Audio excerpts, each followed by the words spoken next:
Hails!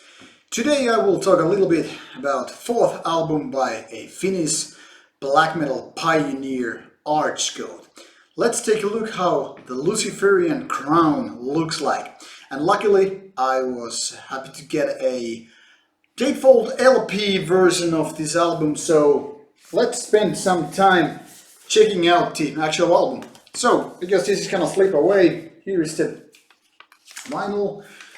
Not much to see really, we all know how vinyls look like, so it's just plain black obviously. But however, this cover image actually, in my opinion, deserves a little bit of attention. As you can clearly see, this is a classical Archgoat take on the art.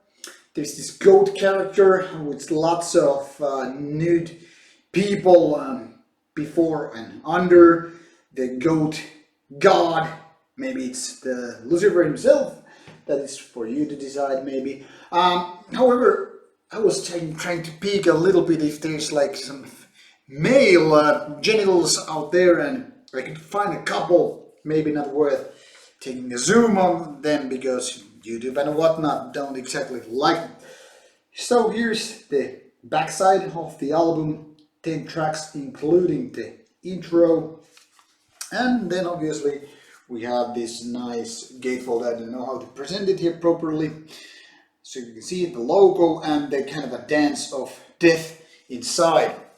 So in addition to that, we have obviously a really nice looking booklet here, which is obviously the LP size. There is a just thanks list on the back side, where it was like all the labels and people involved in doing the album.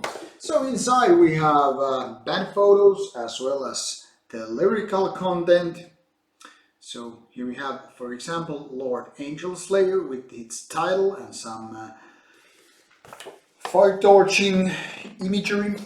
Here's Mr. Ritual Butcher, the brother of the vocal bass player guy. And in fact, Ritual Butcher is the man who is behind all the music and, as far as I know, all the lyrics as well. So he's more or less the reason why this album turned out to be as it is. And here's the latest drummer of the band, obviously, and a nice big take on the album cover again.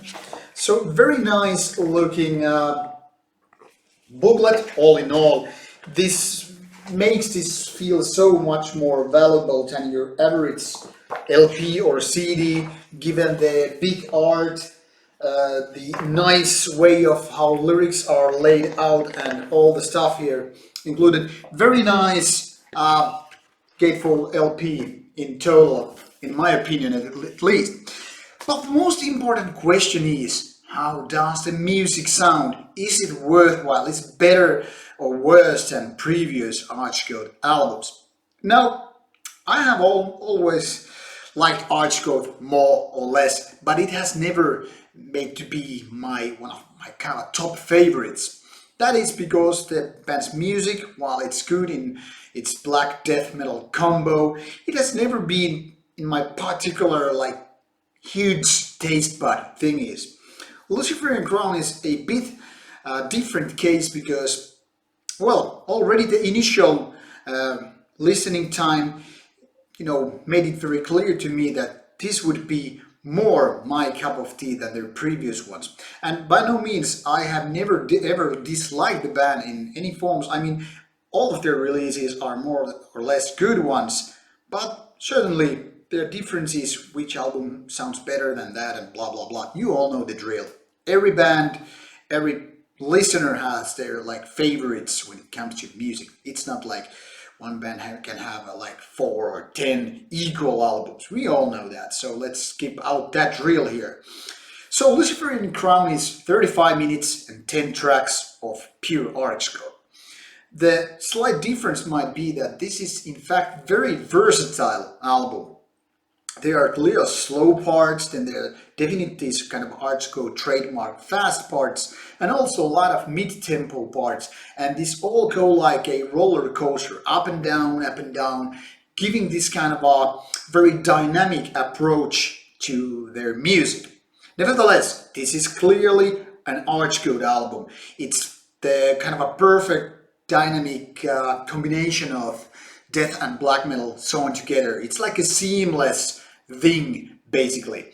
So while some of the elements are clearly black metal, you can figure out some of the riffs and of course the lyrics and the whole art being kind of a pure black metal, and even more kind of an early first wave of black metal rather than, you know, the second wave, not to mention modern style of black metal. But the death metal approach is also there. Clearly, Lord Angelslayer's very growly vocals are definitely more death metal than your typical black metal output. Also, some of the riffs and even the production somewhat is more leaning towards death metal. I wouldn't even compare these two bands like Blasphemy and all that stuff, because I mean, like, there's a clear distinction when it's kind of a fast tempo war metal like and more dynamic approach to this black death combo with Luciferian Crown. I'm more into this kind of stuff, not just because the songs are better on average, but also because, like I said, there's versatility. There are changes which keeps this album, you know, so much more interesting than your average war metal band with its just, you know, basic tempo and very little variation to the vocals. Now, vocals are really good on this album as well. They are very deep and kind of abyssic in a way. So it's not like your typical death metal growling style, even though there are lots of reminiscent to that style. Riffs, on the other hand, are somewhat kind of simple, but that's then again an Archgoat style. But there are nice guitar leads and solos, which then again kind of create an extra layer of interesting stuff here. And also some of these kind of old school homage things are something that are quite enjoyable. One might find even some Easter eggs there on the album. And actually Ritual Butcher, who we had a discussion with the initial listening time, he kind of gave me out some of those eggs, you know, without me getting to spot them. But also I realized some parts, you know, by myself, which he then again, you know, like basically, yeah, could notice that you like found these by yourself. For example, there is a strong kind of a battery reminiscent with the darkness has returned, which is the fifth track on the album on the A side. And I mean, even the title is kind of like a eye blink towards battery. It's kind of like really nice tribute to that great band. Now, all in all, the Luciferian Crown is a very strong album. There are no weak tracks, not even mediocre or anything like that. But overall feeling that this is a strong album and just very well might be their best album, or at least one of the best releases of the band through all the times. This might be a little different to some years than some of the previous Archgoat ones, but that doesn't mean that this is weaker or worse than some of their previous albums. Of course, it comes to matters of taste in the end, and some people might be just disappointed, but I also have this strong feeling that Luciferian Crown might be just winning some new fans on its side with this particular album, because I think it's really, really nicely done. And, you know, it's just not about the package, it's just not about single riffs or vocals or, you know, anything single doesn't just, you know, do justice to this album. It's the overall feeling, you know, this kind of a darkness and kind of a strong death metalist vibes all blended in together into nice package which just sounds good. Great production, great vocals, good riffs, good songs, great art. What else can you really ask for a death black metal album? I don't know, but I strongly suggest you to check out this particular album, and if nothing goes south, we will have Archgoat interview coming later on in 2018, probably somewhere in the late fall, maybe early winter. I do not know, but stay tuned, and until that, check out the live shows. Archgoat is doing a little bit touring, and also check out the latest album. That's definitely worth your listening time. Thank you for watching this review, and stay tuned for more Rauta stuff to come. Cheers!